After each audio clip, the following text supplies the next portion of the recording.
Hi, everyone, and welcome to Grow Your Revenue in 2019 with Network Assessments webinar. We're ready to get going here, so we'll sort of kick things off with a few housekeeping items. We'd like to thank everyone for joining just as we get started. And a couple quick notes. If you can't hear us, you probably won't hear my instructions too well here, but you'll want to increase your device volume or click on those audio settings.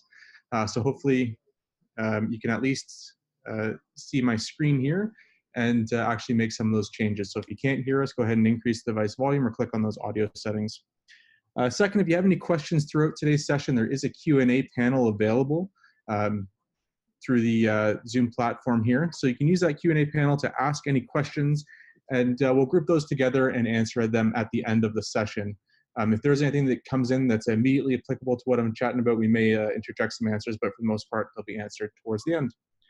And finally, we will be recording this session. A copy of the webinar will be available from the Auvik website, auvik.com/franklymsp, and that'll be available within a few hours after today's session. I'm joined here in the room with Sam, our community manager here at Auvik. So you'll see here in the comments section, sort of answering any questions you have and amassing things for me here at the end. So if you do have any questions, feel free to send them over. So a bit about what we'll be talking through today. First, to sort of deliver on some of the promises here of the webinar. First, we're going to learn how to basically talk a little bit about the process that you would use and what deliverables the client can expect at the end of the network assessment. We'll dive into a little bit on how we scope network assessments and how to price those network assessments, some best practices along that side of things. And then into the actual in-product stuff within Auvik and some of the resources that we have available for partners and prospects to help build out these network assessments. So that's walking through some of the exact steps that I would do within Auvik to perform a network assessment. So we'll dive in and do some interactive demo with that. And then finally, one of my favorite parts to talk about is to discuss what happens when we discover issues through the network assessment.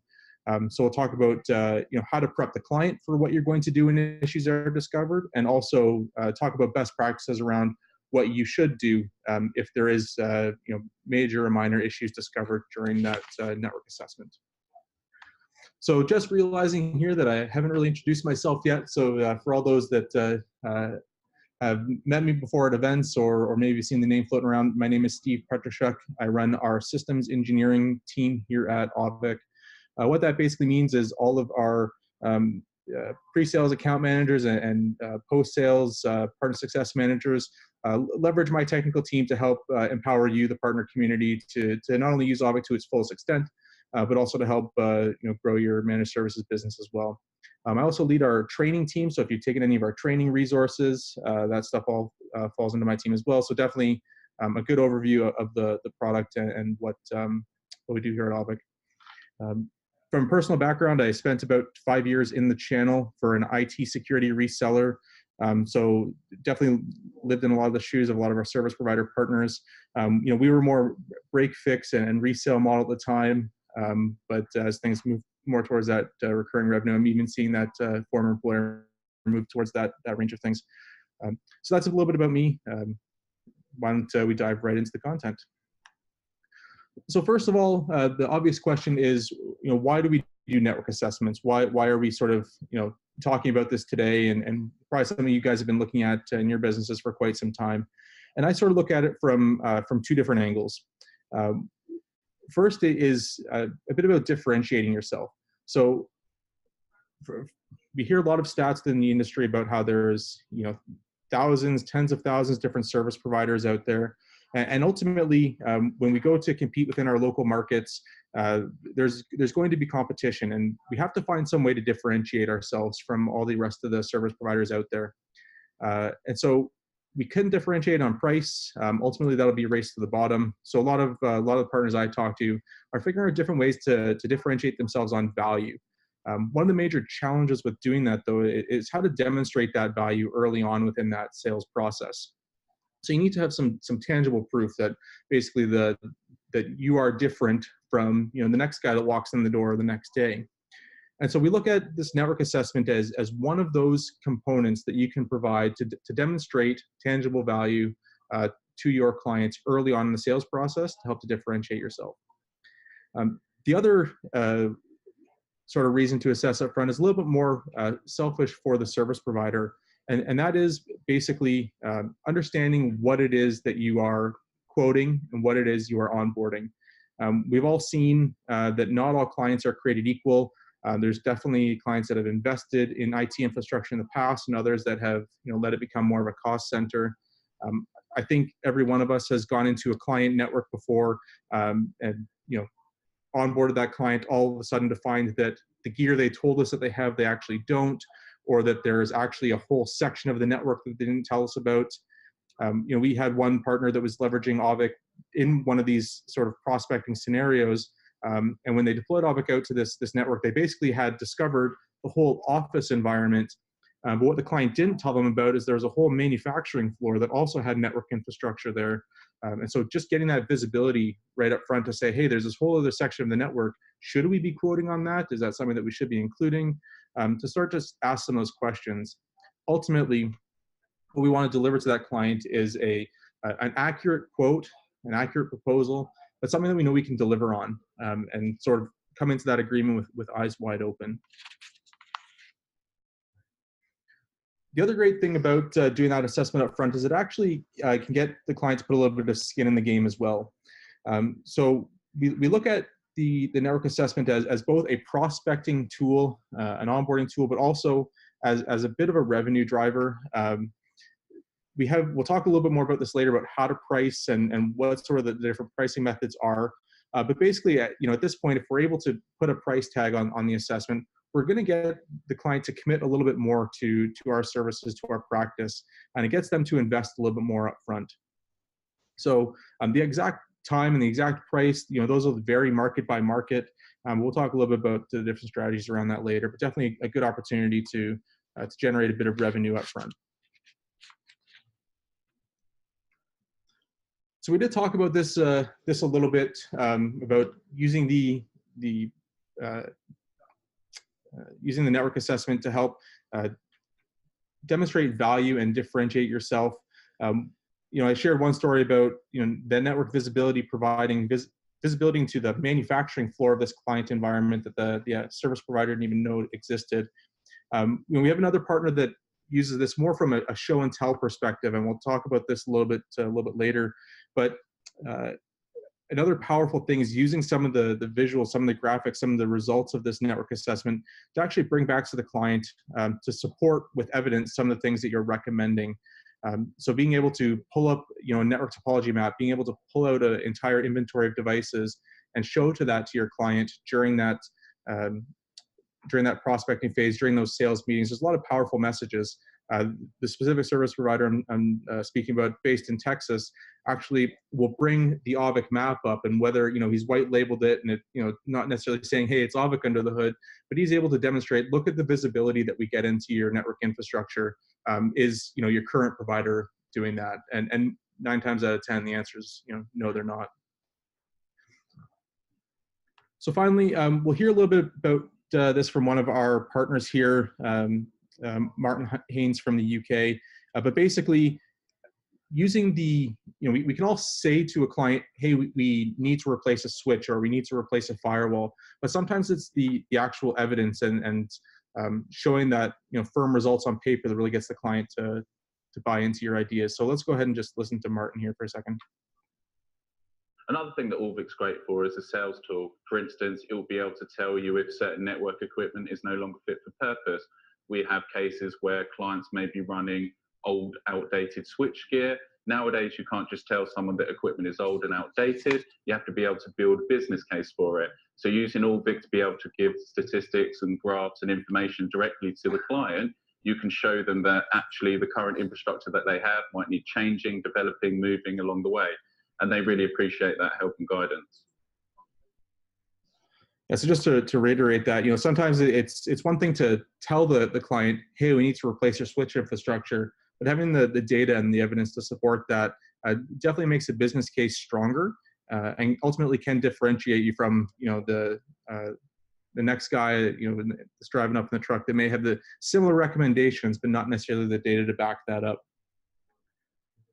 So that's a little bit about why we're going to do these network assessments. To actually dive into the process to do it, first thing we need to do is actually start to define what that process looks like and sort of design this out for the client.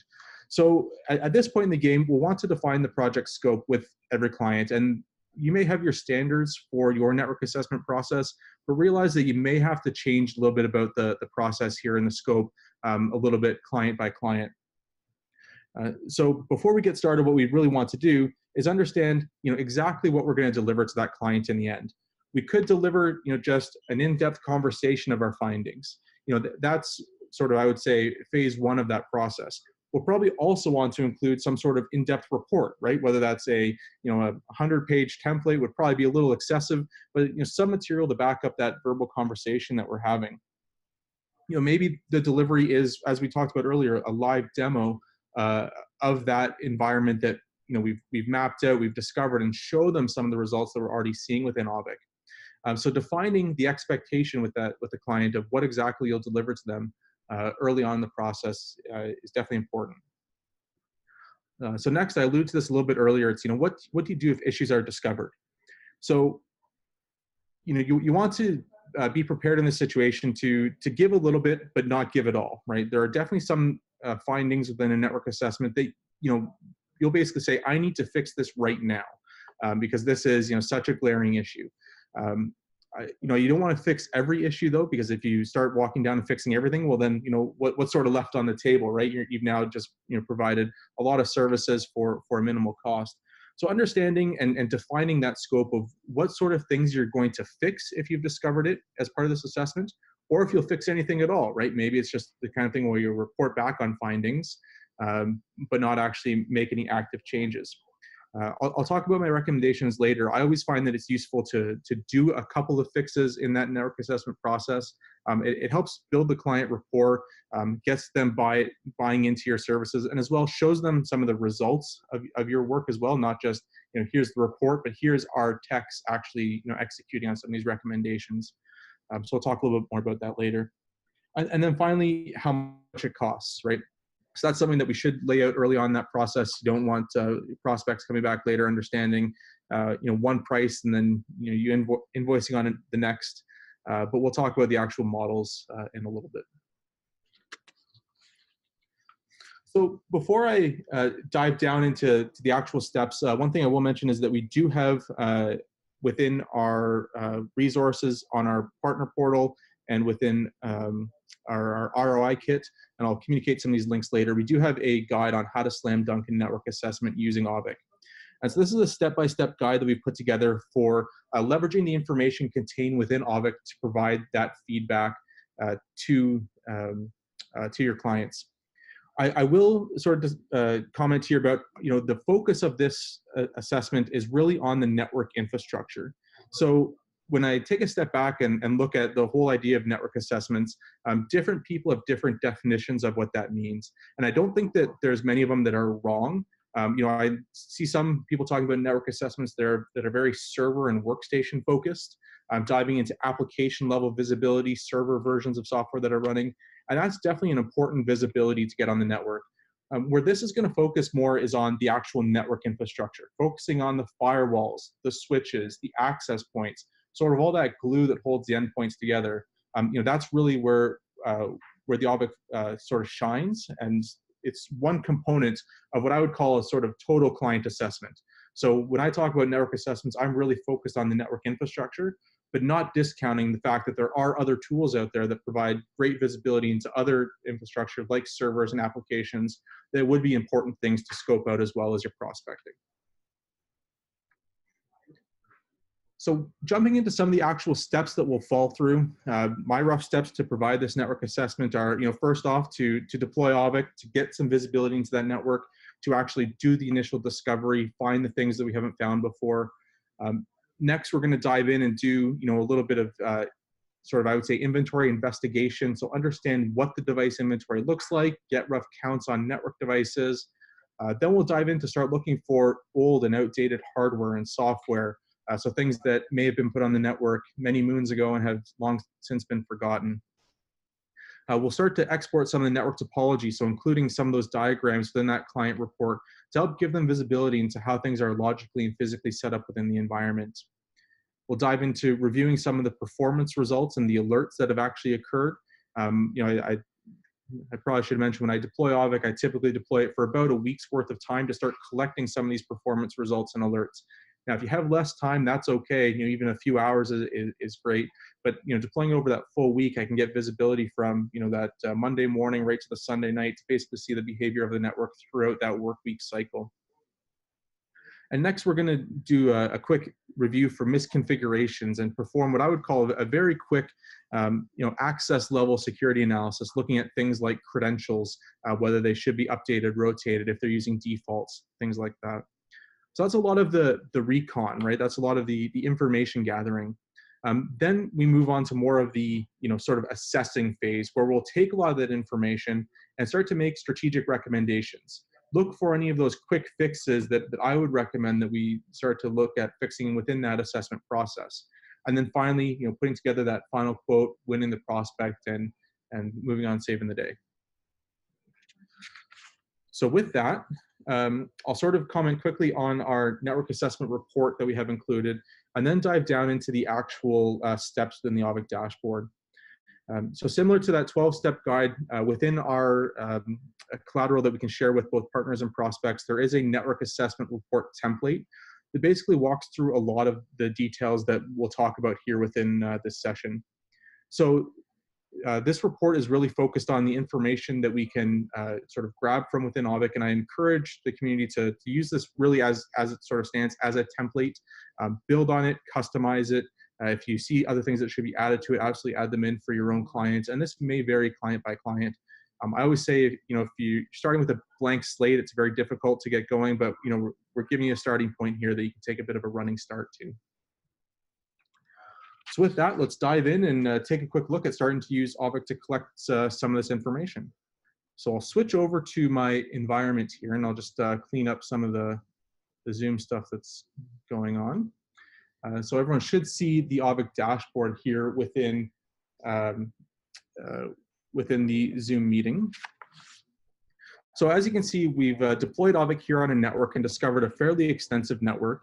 I've actually had this running for quite some time, and if you've had an Auvik demo before, you may have seen this environment.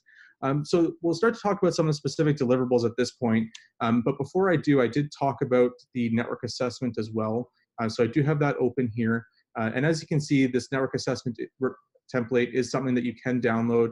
And throughout this whole file, there is basically that overview, that sort of format. And within each section, there's actually instructions that tell you exactly how to get a lot of the details that we're going to talk about here today. So if you don't remember or don't want to watch the recording later on, within this template, there's actually details on how to find every single one of these data points. So first things first, after we've done that discovery, there's a lot of rich data that's included within our inventory details. So diving over here into inventory and all devices, I can quickly actually look at what sorts of devices we found on the network. So a couple of things that I mentioned earlier that I like to highlight is taking a look at all the different switch infrastructure that I've found in my network, all the firewall infrastructure, all the access points. From here, I can get a quick list of not just what sort of makes and models, but also what IP addresses they're on, how many different switches they're out there, a lot of high-level information.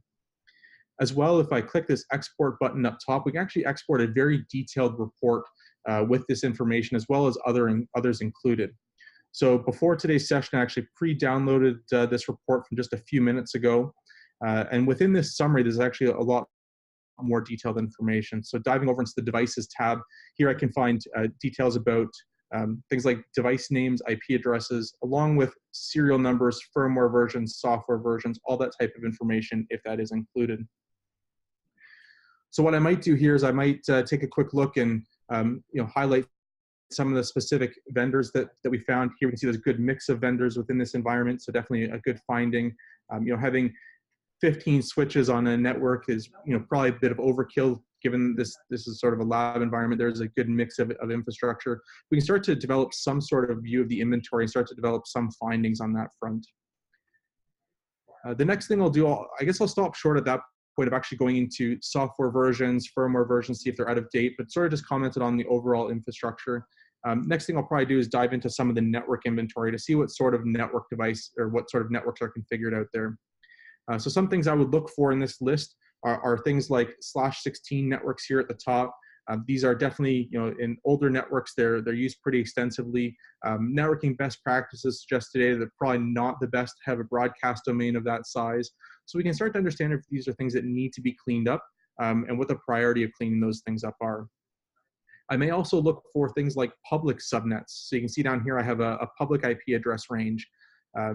Definitely something that, although it's useful when I start to communicate outbound, I don't want to be using those non-RFC 1918 subnets within my internal network. I was actually working with one client in Western Canada a number of years ago, and they were using a public subnet range within their internal network. And one of those public subnet IPs was actually the United States Postal Service IP address. So none of the clients here, or none of the users at this client site could actually access the U.S. Postal Service site. So understanding a little bit about what you're what you're seeing up front is definitely good. The other thing I'll probably take a look at here is a quick inventory of the number of devices and how many different devices I see on various subnets within that network. So here we can see we have different subnet sizes. So I have /24s versus /16 networks, or /23 network down here. I'm going to take a quick look at this IP address scope and understand how many devices I'm finding within. Basic math says on a /24 subnet I have. So diving into the interfaces grid here a little bit, I'm going to actually analyze a little bit of the interface inventory. Here I'm basically looking for things that are negotiated at a speed lower than what I would expect. So I might highlight some of this interface list by looking at interfaces that have a negotiated speed set to 100 megs or maybe even 10 megabits per second. Definitely lower than what I would expect in most modern networks. So here we can see that there's a number of devices. Some devices here that look like they're printers. I'm not as concerned that a printer is connected at 10 megabits per second, but if I have something like an access point that's connected at a lower speed like that, it can be the indication of a network bottleneck. So I'll use this interface inventory data to try and track down interfaces that are connected at lower speeds than I would expect.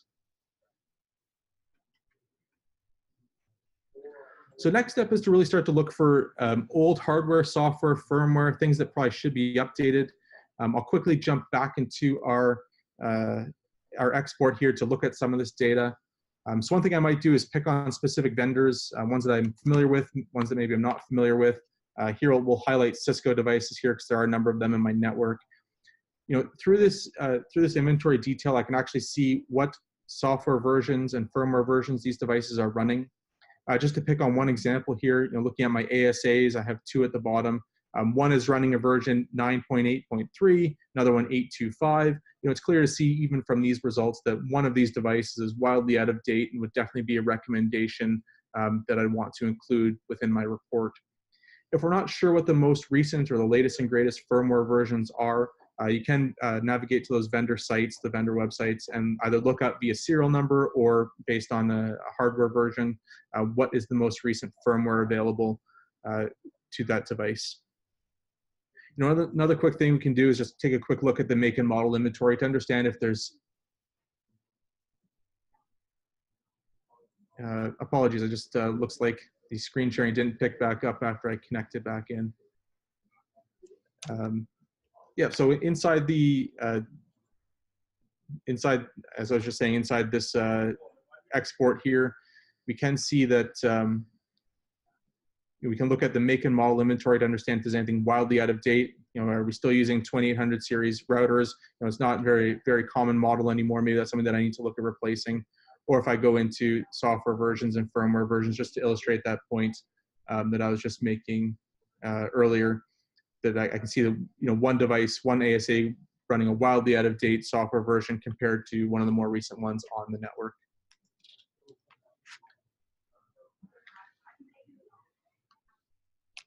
So next step within my process was to take a look at the topology map itself.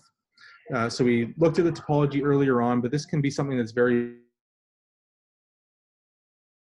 valuable within that prospect's a good view of how their network is configured, something they've probably never really seen before. So from here, what I'll typically do is add a couple of filters and searches that actually represent different areas of the network that I want to highlight. One thing that I would absolutely include in my network report is just a network elements only filter here. So take a look at the network and how it's configured just between network devices. So taking out all the endpoints, all the printers, all the IoT type devices. Just look at how that network infrastructure is connected. Include a snapshot of this report, which I can export here through that map export link, and include that within the client report. And there is a spot within the report template to include those details.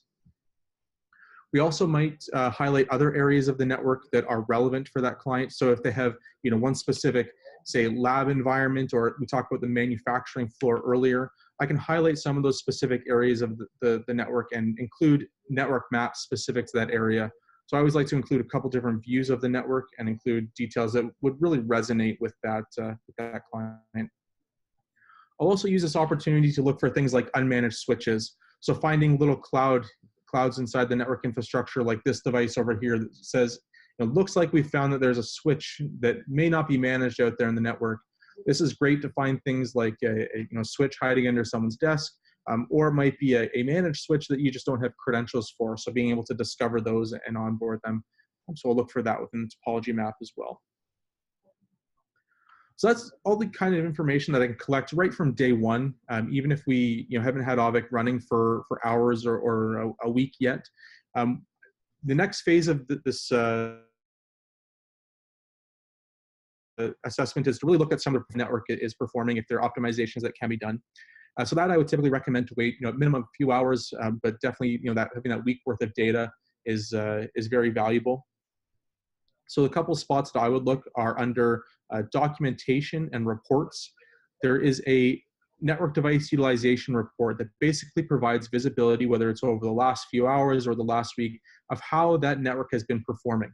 So I can quickly see on the sort of the internet side what the high, low, and average utilizations are. And I can also look and start to report on uptime for every single network infrastructure device out there. So again, here I may take a couple of screenshots to include in the report. I may focus in on specific types of devices. If I want to just highlight my Meraki devices, for example, I can include just these details, take a snapshot of that, and include it inside that report template.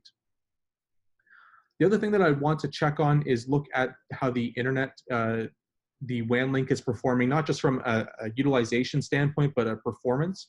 So while this graph does a good job at showing me how heavily this link is utilized, what it leaves out is a little bit of visibility into if there's a lot of packet loss or drops or latency on that link. So if I go under inventory and all services, we actually have our internet connection check down here, which can give me visibility into how those internet links are actually performing. So picking on one of these IP addresses here, I can actually drill down to see what sort of packet loss we've had over time.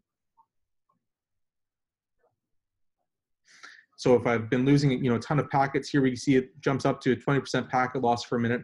I'm not super concerned about that, but if we look at the right-hand side here, this round trip time graph, this is reporting how long it takes for ping traffic to get from our host environment to the outside interface. And a lot of jitter or a lot of variation in this graph is going to introduce a poor user experience. So I start getting spikes up into the 230 milliseconds here. It's that type of latency that's going to impact the user experience and cause those internet connection is slow type alerts. So definitely an important metric to include and report on within that report. I do like to focus on this one pretty heavily, especially as things are moving more from an on-premise model where less and less services are hosted on site.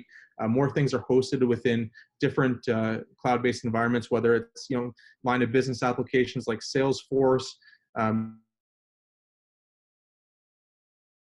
or just have so many different services are dependent on having that high quality fast internet connection that anytime that there's poor performance on the internet link, most of the client base is affected.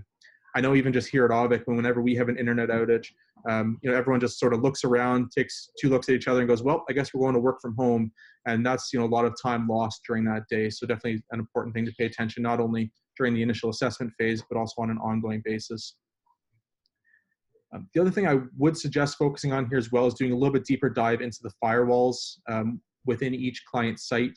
So for the same reason I just talked about, the firewall is really the gateway out to the internet. So understanding, how this device is utilized, whether it's fully utilized, underutilized, well-sized or not, as well as how it's performing from a host resources perspective. Is the CPU pegged at 100% all the time? Is the memory starting to hit 90% or higher? So looking at some of these, overall device health metrics are important during that phase as well. So the next phase of the assessment for me is actually looking at some of the misconfigurations that we can find within the network. The way I'll basically find that is through the home dashboard. Via the home dashboard, there is a detected misconfigurations section here. And if we click on detected misconfigurations, I can actually see that there's a few open here on this network as well. So here we've found a few different alerts around trunk ports not being shared. You may find things like interface mismatches, routes not being used. All these are, although they're more minor, and that's why they're sort of an informational alert within our system, they do represent some of those findings and recommendations that you can include in the report. It may not be an issue today, but if we have this route configured on a device that isn't used today, and I then go to configure that subnet at a later date, that's going to cause an issue that I don't foresee yet today. So I want to take a look at a few of these. So we just had a question come in that's definitely relevant to being asked right now, and that's, does the collector need to be installed for a prospective customer in the same way we install it for an active customer? So generally, yes, we would need a collector deployed on-premise on the client site. Now, deployment models will differ, and I won't get into all the different deployment models on this call here, but it doesn't necessarily have to be on infrastructure that prospect is providing. There are ways that we can deploy a collector on a different piece of hardware that you can bring with you to that client site, hook it into their network on an open port, and have it connect back in and start to do the discovery. So there's definitely different options there. So the other thing I do beyond to look for misconfigurations, beyond just looking for some of the alerts, is to actually look at historical alerts that have triggered that are not just informational misconfiguration alerts, but more things that are based on performance. So one of the key things that I do to find sort of undersized links or devices that need to be changed is to look at some of this alert history, maybe not just over the last 12 hours, but over the last week or whatever that period is that we've been looking at this client site.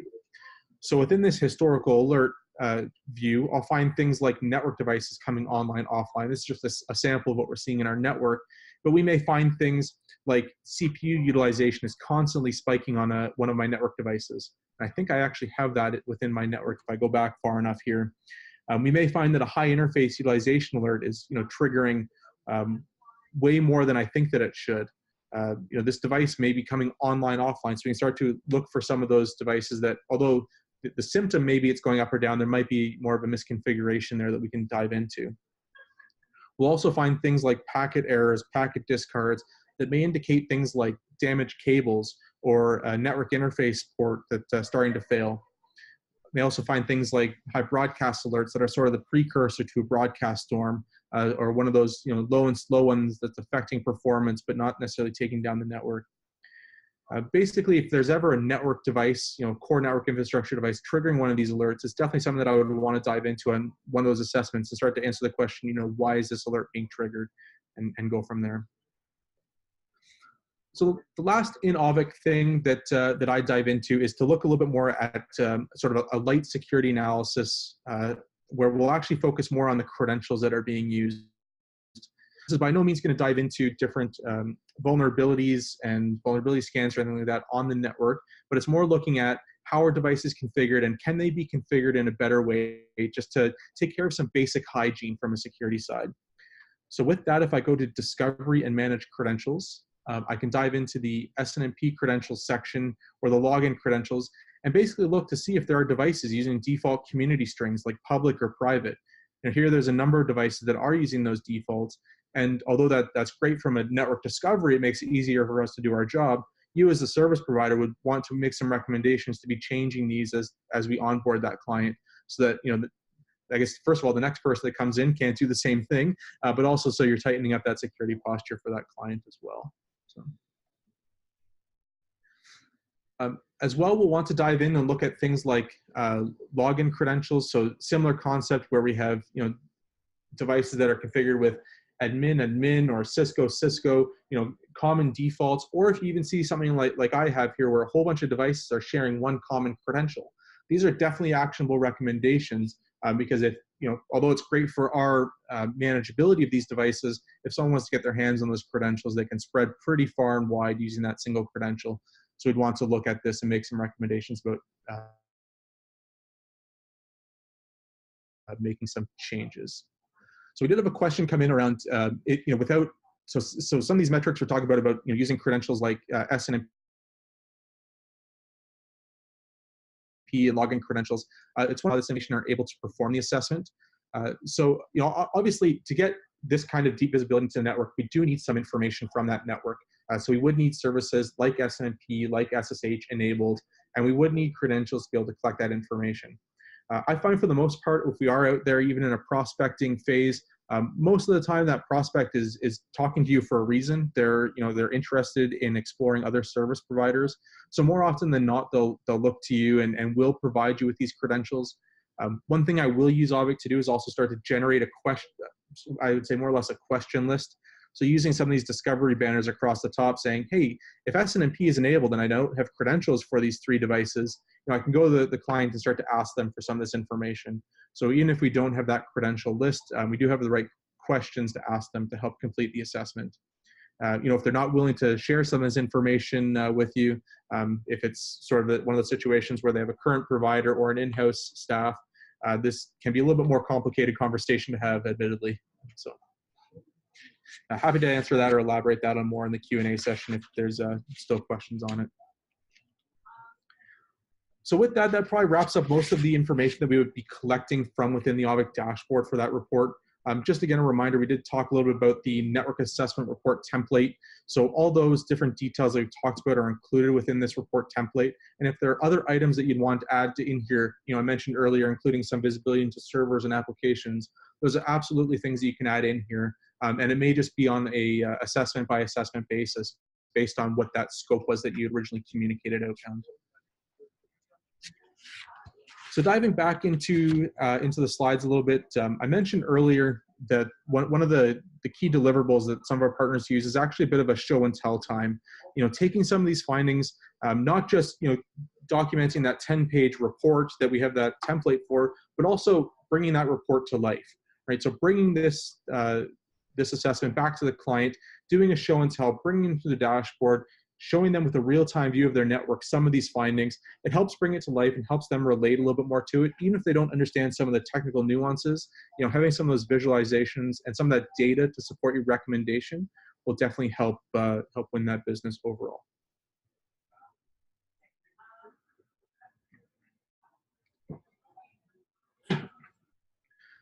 So one of the things that I mentioned earlier that did want to spend a bit of time chatting about is what to do when we find issues. Do we remediate on them? Do we just report on them? And what I've put together here is a sort of a recommended matrix that I've found a lot of our service providers are using in practice to help guide them when they are encountering these sort of network assessments. Now, it's not always going to be this case. You may go into a situation where you're not going to do any sort of remediation at all, just create that report and make recommendations. Practice is that by doing some of the remediation within that earlier process, you do build a little bit of rapport with that client, and they are able to, as I mentioned earlier, see your organization at work and how effective and professional they really are. So if we take a quick look here, I sort of group the record or the I guess to take a quick look at the X and Y axis, we basically can see that low operational, low security, and low cost is sort of across the top, the high operational impact, high security impact, high operational impact, and high cost, the sort of Y-axis here.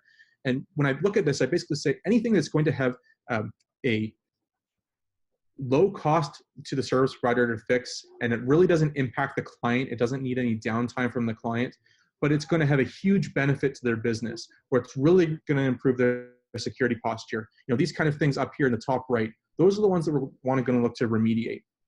So if I can improve their security posture in 2 minutes without taking down their network, that's a quick win that you can demonstrate to help start to build some rapport with that client. Having said that, if it's a high security finding, it's really going to improve their security, but it's it's not impacting them operationally at all. Well, that's definitely something that you can win and will help build rapport.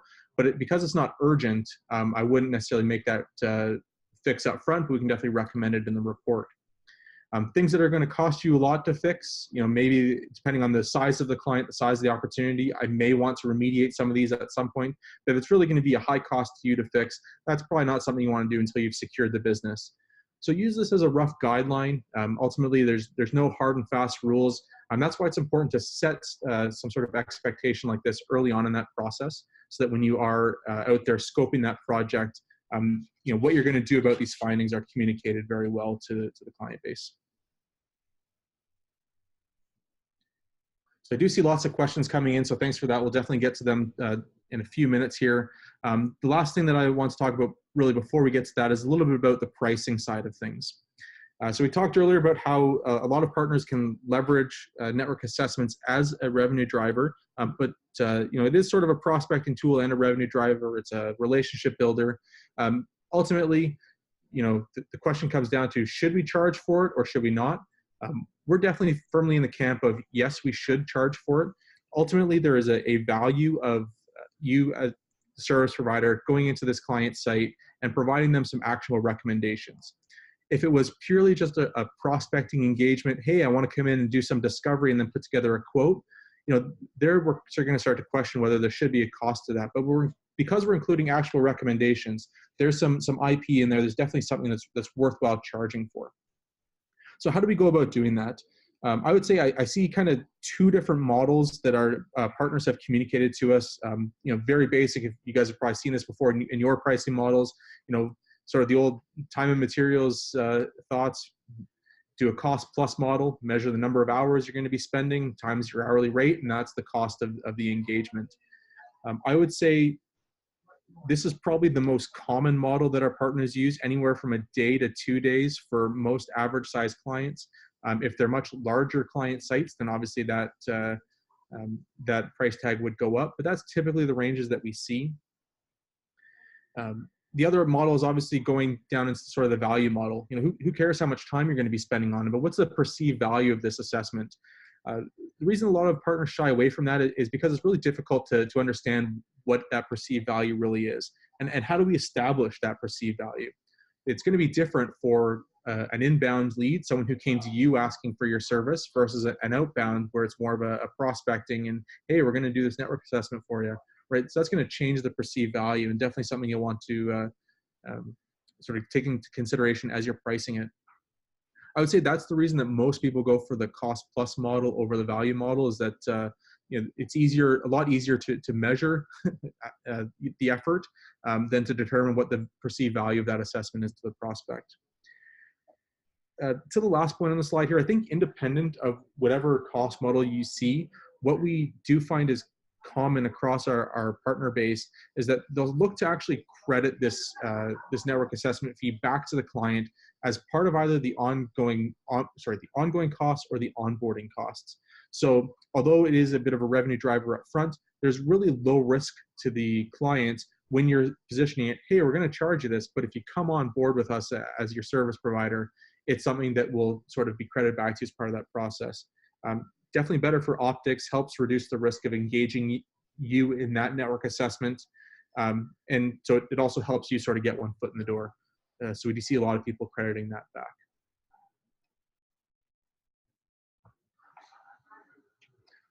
So finally, just to wrap up a lot of the sort of the more formal part of the discussion, we do have a lot of resources to help you out here, to really help with a lot of the network assessment process we talked about today.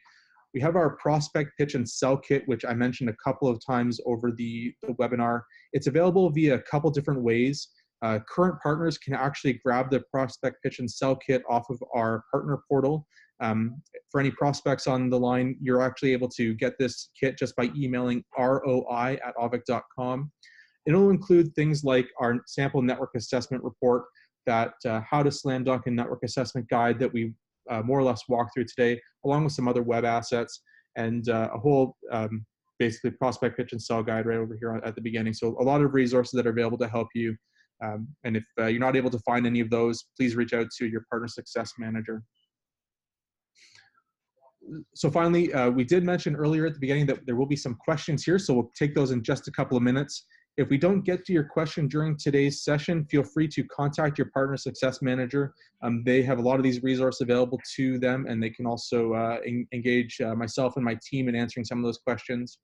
If you are new to Auvik, we do have a bit of a promotion here that if you want to book a demo or talk to one of our account reps after the call here, you can do that at auvik.com/networks19, and you'll get a $5 gift card. So almost a free latte on us. So I'll go ahead and sort of open up the questions. We do have a couple of here in front of us, but if there are more coming in, please feel free to submit those. I'll sort of go through them as we go here and probably bounce back and forth between a couple of slides and the Auvik screen here. So the first questions are around pricing and licensing. So first question is, how is licensing handled for ad hoc type services where devices may not be kept within Auvik permanently, or if there's a delay in assessment? So really, we try to build a fair usage model around that, where Auvik billing and device counts are based on daily averages. So for example, if you're doing a network assessment for a week, we're not going to bill you the full month for those devices. We'll basically take a daily average, and just to put some numbers to it, if I find 20 devices that would be billable within the Auvik system, and I have them online for a quarter of the month or 1 week, what I would basically do is take that 20 devices times 1 week out of the 4 weeks in the month. It would basically be 5 billable devices for that month. So it is a fair usage kind of model where we do allow you to scale up and scale down as you're doing this sort of prospecting and assessments. If we are using this as a way to sell the product, explain how licenses work. So I think I pretty well just did that with answering that question. Definitely something you can scale up and down. Our partner success team is pretty good about keeping an eye on those license counts. And as you increase in licensing and get to different pricing tiers, you can get the benefit of that higher volume pricing. So, and the last question definitely related, how is Auvik pricing effective with assessments? I think I've beaten that one here, so I think we're good with those. If there's any other pricing questions though, please get them in, and Sam can bring them up here. So a couple of technical questions. One would be, what do you do when your clients don't have credentials? Your report would be very light, and that's a challenge. Absolutely. So there is definitely no surefire solution that's going to give you all the answers, and there may still be some blind spots. I mentioned earlier about having friendlies within that prospect, and I think that this is most common. Most of the time that I talk to service providers, when they are doing these network assessments, doing prospecting, it's generally something that is an amicable thing, where the prospect is engaging them for a reason, and they're willing to share a lot of this information. If you find that you're in a situation where you're not getting all that information, and they're not able to share that with you, either that's hostile takeover, right? Or maybe they're not a good fit, they're not a good prospect. So that's definitely a question that, although I wouldn't say that everyone that doesn't share is a bad prospect, it's definitely a question that you should be asking yourself. If they're not engaged with me now and they're not working with me now, how much of a strategic relationship is this really? There was a question around what hardware does the agent run on? So we basically have different hardware deployment options, either something like an Intel NUC or Latte Pandas are a couple of devices that we include within our knowledge base. We can also run on any Windows server. So if you have an old repurposed laptop or an old device that runs any supported flavor of Windows, we can deploy the collector on that. So basically anything 2012 and newer. I think even 2008, but don't give me any 2003 stuff. If you find some of that, definitely include it in your assessment. So there's a couple other questions around documentation for a single company or a company with multiple sites. So today we focused on one client site or one client within Auvik. So that was definitely the approach of this session here today, but there are ways that we can get some of the more aggregated information out as well. So if you're looking for asset inventory across different clients or across different sites, we do have new inventory APIs that you can talk to your partner success manager about. We also integrate into other third-party documentation platforms to pull out a lot of that information. But through the APIs, you're definitely able to pull out a lot of those cross-client site information. I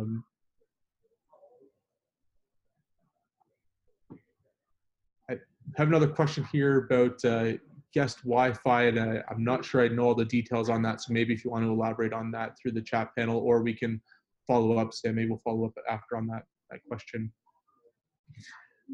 There's a question around Auvik flow on the roadmap for being improved. So yes, Auvik acquired an organization called Talaya back in the fall, which basically specializes in net flow intelligence, so collecting net flow data and basically doing a deeper dive into that flow data to help to understand, going beyond, I guess take a step back, SNMP does a very good job at telling me how much, right? It does a great job at telling me how much data is going through an interface, how much of that is broadcast versus unicast.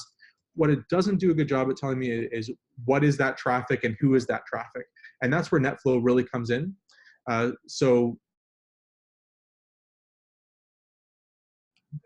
With that, I'm relaunching a product called Traffic Insight. So if you are a current partner asking that question, definitely reach out to your partner success manager about leveraging traffic insights. That's definitely an area where you can look to provide some guidance as well through the network assessment. One word of caution on that, though, is that normally if we are collecting net flow data during an assessment, it would require changes to be made to network devices to actually push those that flow data to an external collector, and that may or may not be part of the scope depending on whether you have ability to go in and make changes. So I think that pretty well wraps up the questions that we had here in front of me. I guess I should have jumped to my question slide for the last polar bear pose here. If there are any further questions, as I mentioned earlier, feel free to reach out to our partner success team. They're more than happy to answer any questions and can connect with myself and my team. Or if you're a current prospect online as well, definitely engage with our team through that demo link that was provided. Thanks so much for your time today. Much appreciated. And as I mentioned, the recording will be available on auviknetworks.com/franklymsp within a few hours of the session here. Thanks so much. Have a great day.